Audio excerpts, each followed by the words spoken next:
સુરતના ઉધનામાં ચોર ટોળકી ઝડપાઈ છે। ભીડનો લાભ લઈ ચોરી કરતા તસ્કરો સીસીટીવીમાં કેદ થયા છે। બસમાં મુસાફર બનીને ચોરી કરતી ટોળકી સકંજામાં ફરિયાદીના પર્સમાંથી 32,000 અને દસ્તાવેજોની ચોરી। પોલીસે સર્વેલન્સ ટીમની મદદથી આરોપીઓને ઝડપ્યા છે। આરોપી ગુનાહિત ઇતિહાસ ધરાવે છે। પોલીસે 3 શખ્સોને ઝડપ્યા છે। વધુ કાર્યવાહી કરવામાં આવી રહી છે। પોલીસે જે પ્રકારથી આ સમગ્ર ઘટના છે તે અંગે તપાસ કરી હતી। ઉધનામાં તસ્કરોનો તરખાટ જોવા મળતો હતો। ભીડનો લાભ લઈને ચોરી કરવામાં આવી રહી હતી। આ તમામ આરોપીઓ ગુનાહિત ઇતિહાસ ધરાવે છે। 32,000 અને દસ્તાવેજની ચોરી કરવામાં આવી। સીસીટીવીમાં આપ જોઈ શકો છો।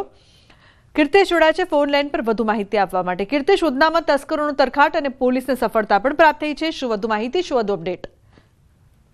બિલકુલ, જે પ્રકારે સુરતના ઉધના વિસ્તારની ઘટના સામે આવી છે, તસ્કરો બેફામ બન્યા છે તેનું જીવતું ઉદાહરણ સુરતમાં જોવા મળી રહ્યું છે। કારણ કે જે પ્રકારે BRTS બસોમાં તસ્કરો ચોરી કરતા દેખવા મળ્યા છે। ઉધના પોલીસે 3 શખ્સોની ધરપકડ કરી છે। સમગ્ર ઘટના સીસીટીવીમાં કેદ થવા પામી છે। ચોરીની ઘટના 25 સપ્ટેમ્બરે ખરવાનગર BRTS બસ સ્ટેશન પાસે બની હતી। 32,000 રૂપિયાના દસ્તાવેજની ચોરી થઈ હતી। જો કે સીસીટીવીના આધારે પોલીસે આરોપીની ઝડપી પાડી તેમના વિરુદ્ધ કાયદેસરની કાર્યવાહી હાથ ધરી છે। જી બિલકુલ કીર્તેશ, આભાર સમગ્ર માહિતી બદલ। તો ઉધનામાં તસ્કરોનો તરખાટ, પરંતુ પોલીસને સફળતા મળી છે। પોલીસે આરોપીઓને ઝડપી પાડ્યા છે। તમામ આરોપી ગુનાહિત ઇતિહાસ ધરાવે છે।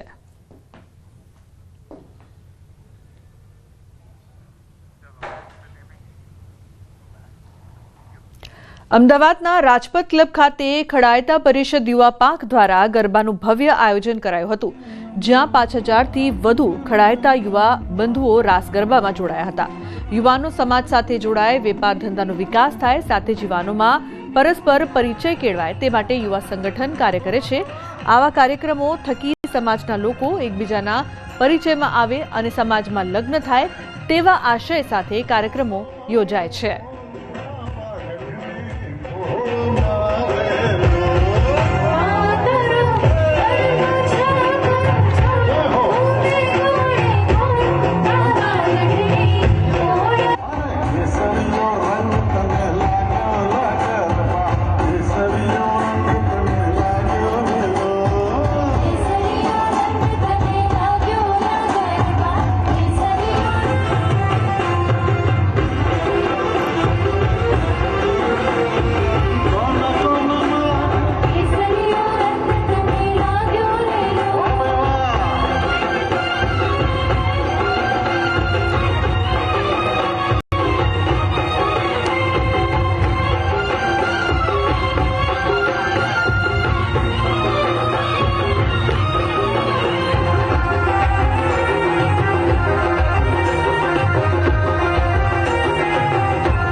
વધારે ખડાયતા બંધુઓ યુવાનો માટે ગરબાનું આયોજન રાજપથ ક્લબમાં સંજય ઓઝાના સ્વરે રાખેલું છે। આ પ્રોગ્રામની પ્રેરણા અમારા વડીલોએ અમને આપી હતી અને આ પ્રોગ્રામના 3 ઓબ્જેક્ટિવ હતા કે યુવાનો કઈ રીતે સમાજ જોડે જોડાય, સાથે સાથે યુવાનોને નવી પેઢીના બિઝનેસ અને જોબનું પણ મળે, સાથે સાથે યુવક યુવતીઓ પણ અહીંયા જોડાય અને સમાજના વ્યક્તિઓનું મેરેજ પણ સમાજમાં થાય। આ બધા ઓબ્જેક્ટિવથી જ ખડાયતા યુવા કામ કરી રહી છે। તો બુલેટિન